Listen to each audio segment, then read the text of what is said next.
The laws of cricket are a set of rules established by the Marylebone Cricket Club which describe the laws of cricket worldwide, to ensure uniformity and fairness.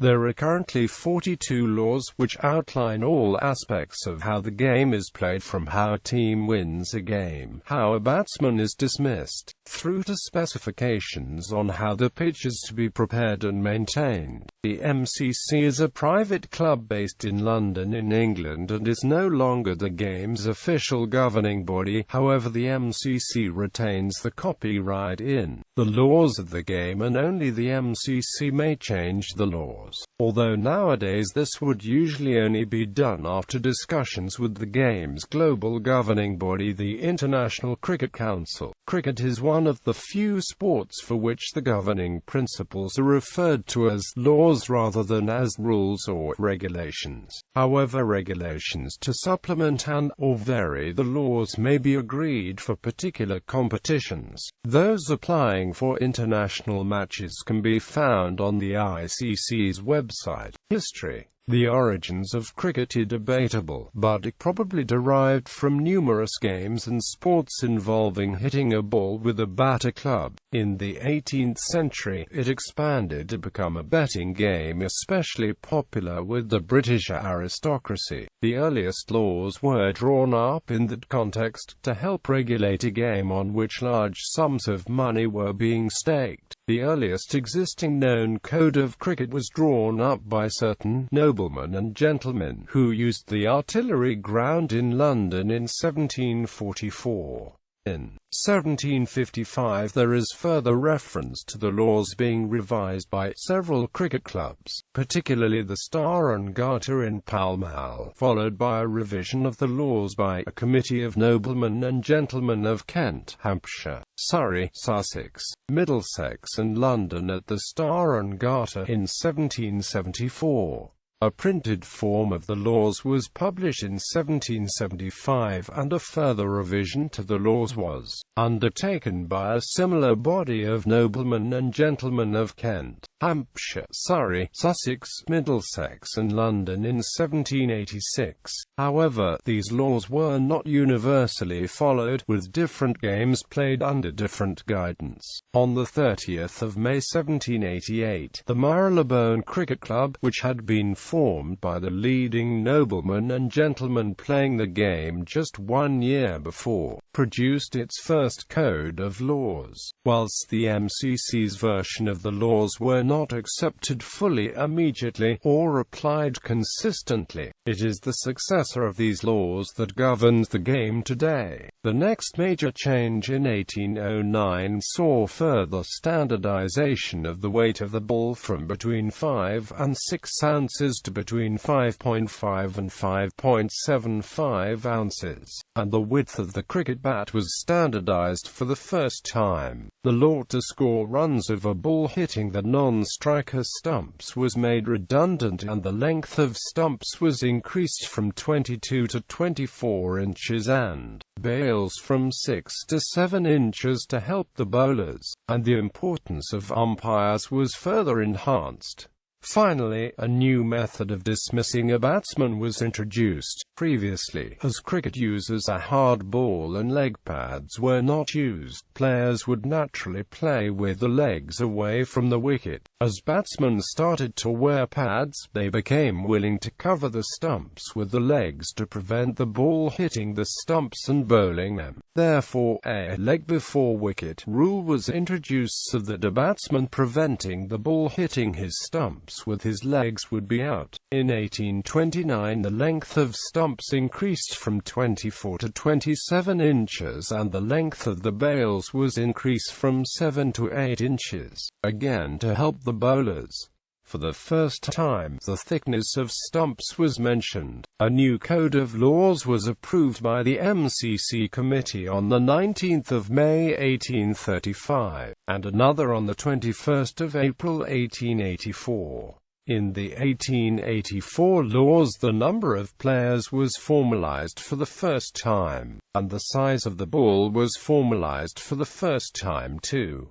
the follow-on rule was introduced. This was in response to the problem that to win a game a side needed to dismiss their opposition twice. A side that batted first and was fully on top of a match and scoring lots of runs would have to wait until it was dismissed a second time before it could attempt to dismiss the opposition a second time. As cricket is a time-limited game, it meant that sides that dominated the opposition could be forced to draw rather than to win games. The initial follow-on rule was faulty, though, as it required a side to follow on when it was behind. A side could deliberately concede its last wickets in the first innings in return for being able to bowl last on a deteriorating pitch. Later the follow-on rule was changed so that a team sufficiently ahead of its opposition has the option on whether to enforce it or not. In 1947 a new code was approved by the MCC on the 7th of May. In 1979, after a number of minor revisions of the 1947 code, a new code was approved at an MCC special general meeting on the 21st of November. This is known as the 1980 code.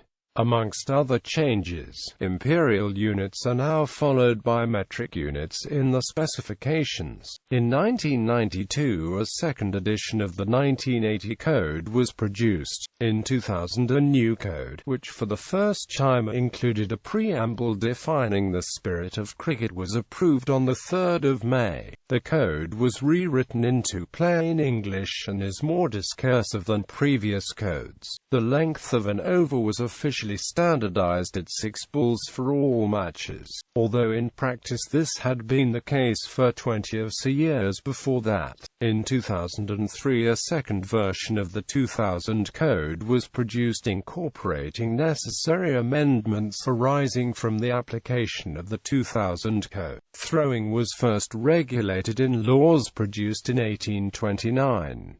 In 1864, over-arm bowling was permitted for the first time. In 1889, the length of an over increased from 4 balls to 5 balls. In 1900, the length of an over was increased to 6 balls. In 1922, variation was allowed in the length of the over. The 1947 code stipulated that the length of an over was to be 6 or 8 balls according to prior agreement between the captains.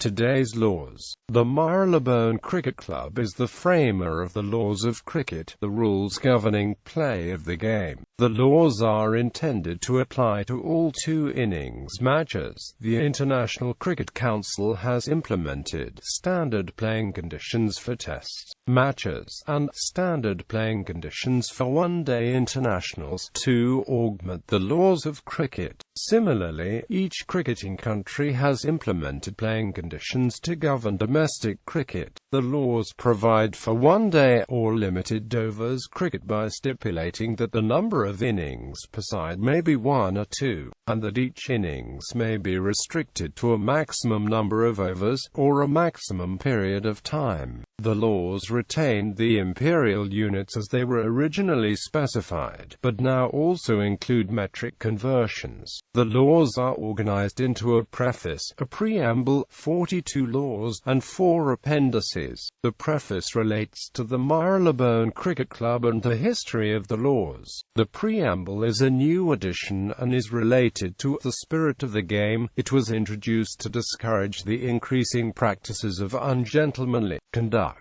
8 amendments were made to the laws which dealt with bad light, the tossed spirit of cricket, practice sessions, fielding athleticism and rare dismissals on the 30th of September 2010 W.E.F. the 1st of October 2010.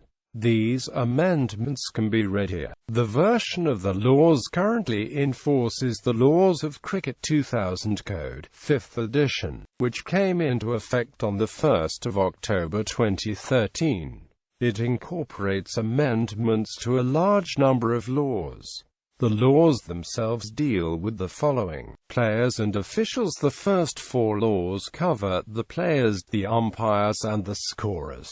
Law 1. The players. A cricket team consists of 11 players, including a captain. Outside of official competitions, teams can agree to play more than 11 aside, though no more than 11 players may field. Law 2. Substitutes. In cricket, a substitute may be brought on for an injured fielder. However, a substitute may not bat, bowl, keep wicket, or act as captain. The original player may return if he has recovered. A batsman who becomes unable to run may have a runner who completes the runs while the batsman continues batting. Alternatively, a batsman may retire hurt or ill, and may return later to resume his innings if he recovers. Law 3. The umpires. There are 2 umpires who apply the laws, make all necessary decisions, and relay the decisions to the scorers. While not required under the laws of cricket, in higher-level cricket a 3rd umpire may be used under the specific playing conditions of a particular match or tournament. Law 4. The scorers. There are 2 scorers who respond to the umpire's signals and keep the score. Equipment and laying out the pitch. After dealing with the players, the laws move on to discuss equipment and pitch specifications, except for specifications about the wicket-keeper's gloves, which are dealt with in Law 40. These laws are supplemented by Appendices A and B. Law 5. The ball. A cricket ball is between 8 and 13/16 and 9 inches in circumference, and weighs between 5.5 and 5.75 ounces. Only one ball is used at a time, unless it is lost, when it is replaced with a ball of similar wear. It is also replaced at the start of each innings, and may, at the request of the fielding side, be replaced with a new ball, after a minimum number of overs have been bowled as prescribed by the regulations under which the match is taking place. The gradual degradation of the ball through the innings is an important aspect of the game. Law 6. The bat. The bat is no more than 38 inches in length, and no more than 4.25 inches wide. The hand or glove holding the bat is considered part of the bat. Ever since the heavy metal incident, a highly publicized marketing attempt by Dennis Lilly, who brought out an aluminium bat during an international game, the laws have provided that the blade of the bat must be made of wood. Law 7. The pitch. The pitch is a rectangular area of the ground 22 yards long and 10 feet wide. The ground authority selects and prepares the pitch, but once the game has started, the umpires control what happens to the pitch. The umpires are also the arbiters of whether the pitch is fit for play, and if they deem it unfit, with the consent of both captains, can change the pitch. Professional cricket is almost always played on a grass surface.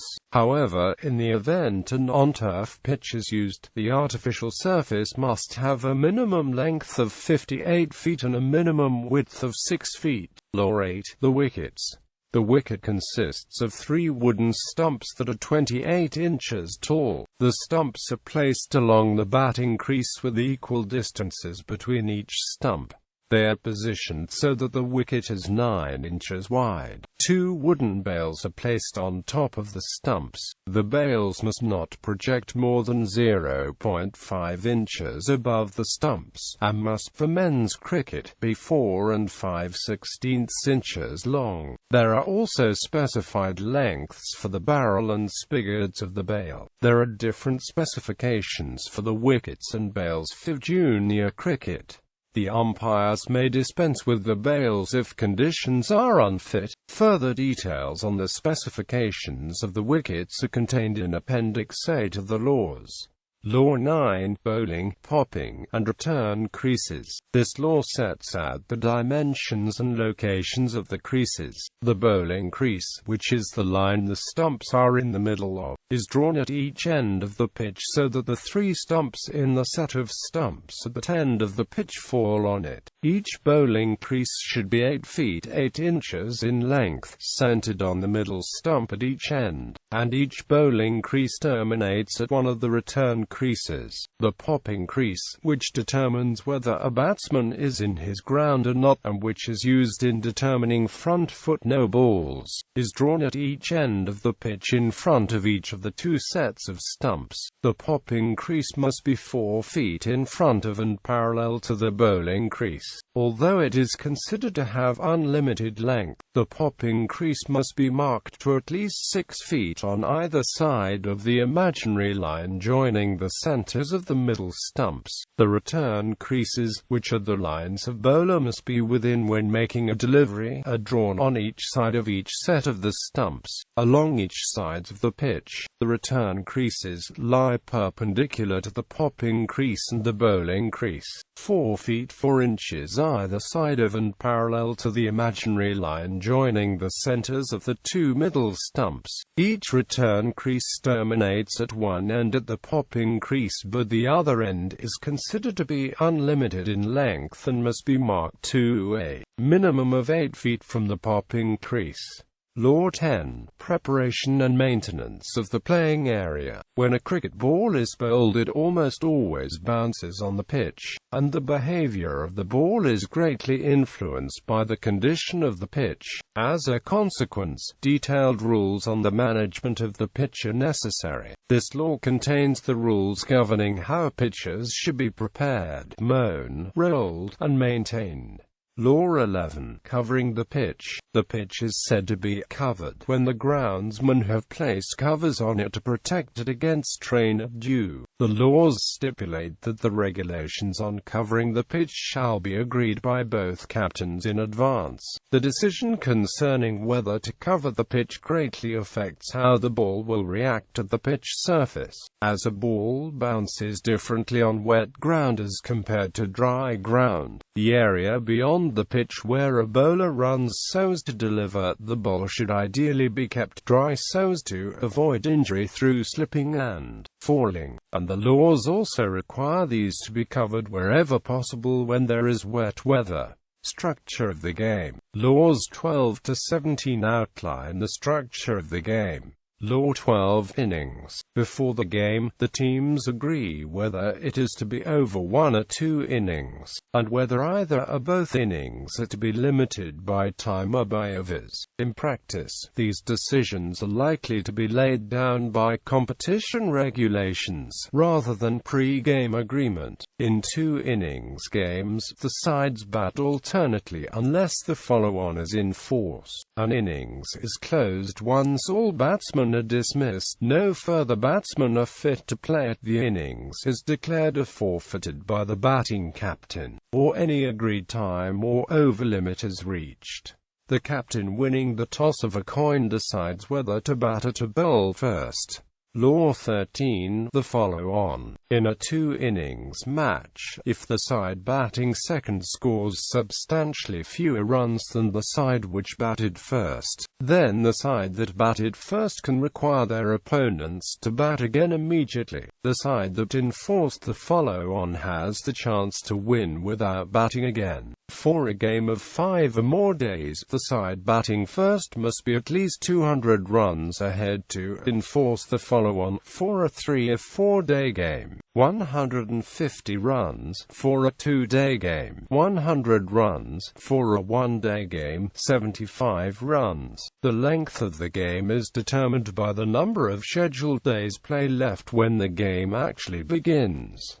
Law 14. Declaration and forfeiture. The batting captain can declare an innings closed at any time when the ball is dead. He may also forfeit his innings before it has started. Law 15. Intervals. There are intervals between each day's play, a 10-minute interval between innings, and lunch, tea and drinks intervals. The timing and length of the intervals must be agreed before the match begins. There are also provisions for moving the intervals and interval lengths in certain situations, most notably the provision that if 9 wickets are down, the tea key interval is delayed to the earlier of the fall of the next wicket and 30 minutes elapsing.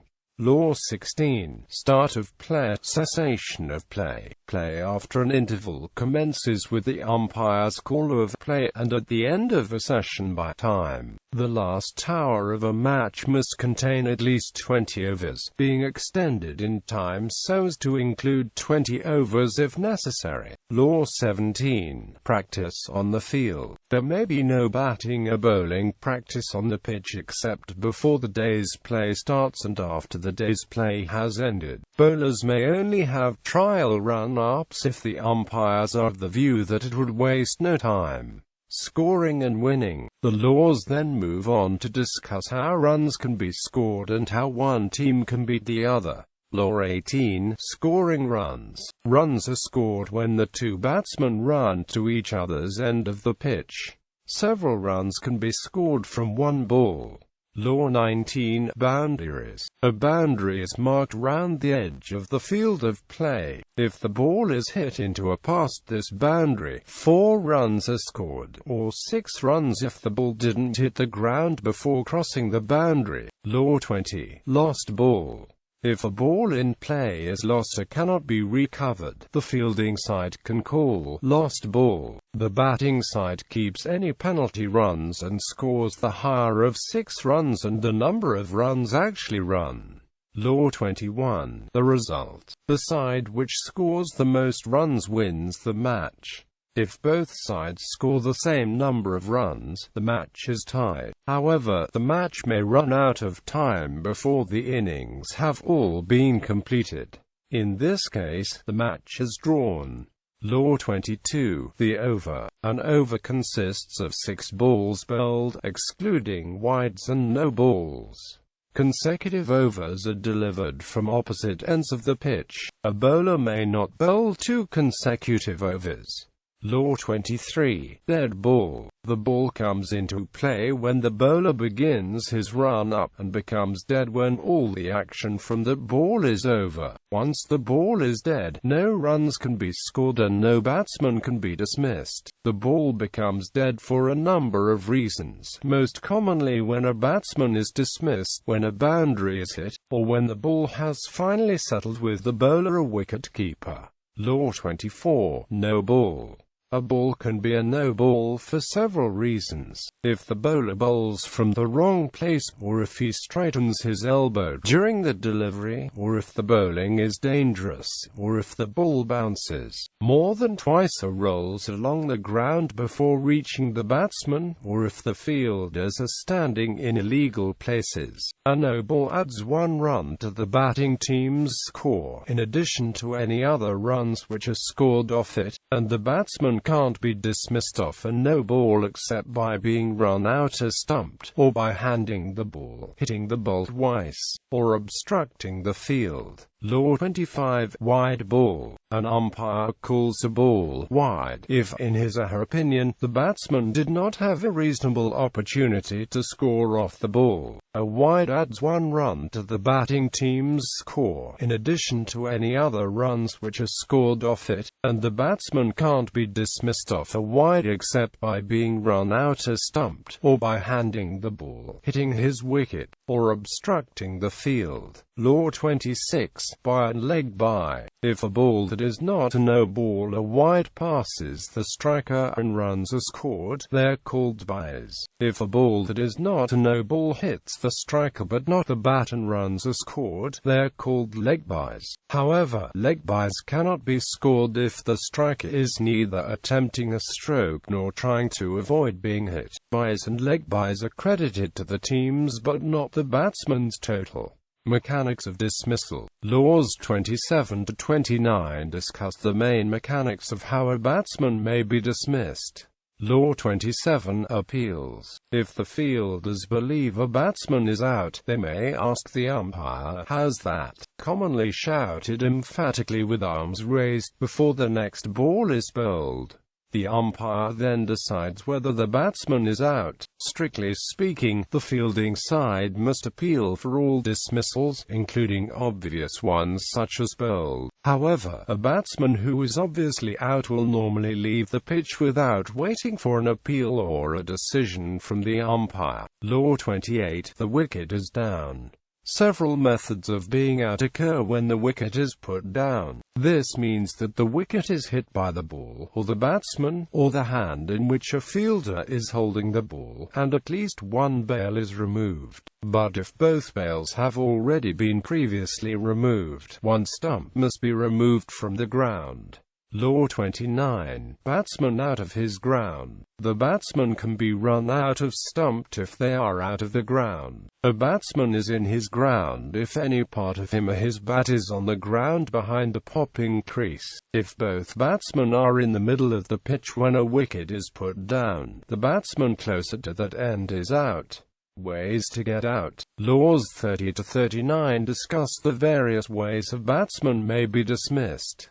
In addition to these 10 methods, a batsman may retire out. The provision is in Law 2. Of these, caught is generally the commonest, followed by bowled, leg before wicket, run out and stumped. The other forms of dismissal are very rare. Law 30. Bowled. A batsman is out if his wicket is put down by a ball delivered by the bowler. It is irrelevant whether the ball has touched the bat, glove, or any part of the batsman before going on to put down the wicket, though it may not touch another player or an umpire before doing so. Law 31. Timed out. An incoming batsman must be ready to face a ball within 3 minutes of the outgoing batsman being dismissed. Otherwise, the incoming batsman will be out.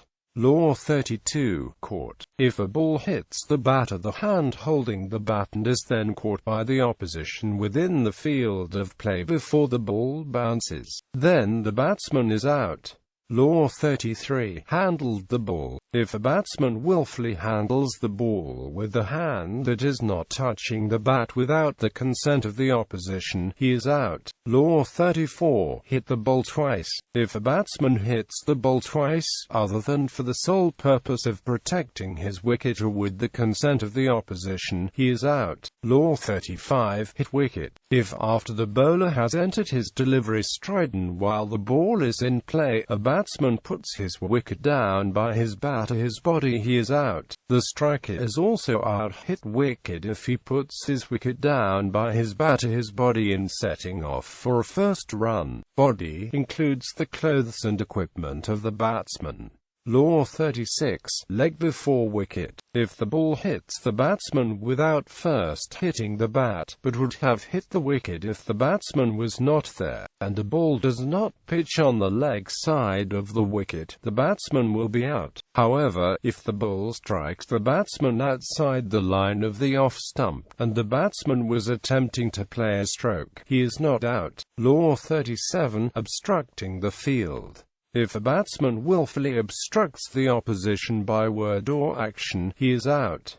Law 38. Run out. A batsman is out if at any time while the ball is in play no part of his bat or person is grounded behind the popping crease and his wicket is fairly put down by the opposing side.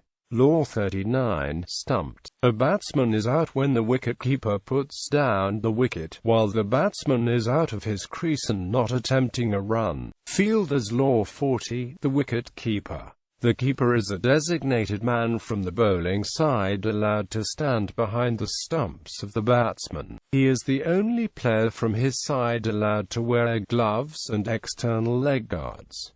Law 41. The fielder. A fielder is any of the 11 cricketers from the bowling side. Fielders are positioned to field the ball, to stop runs and boundaries, and to get batsmen out by catching or running them out. Fair and unfair play. Law 42. Fair and unfair play. Appendices. The 5 appendices to the laws are as follows. Appendix A. Specifications and diagrams of stumps and bails. Appendix B. Specifications and diagrams of the pitch and creases. Appendix C. Specifications and diagrams of gloves. Appendix D. Definitions. Appendix E.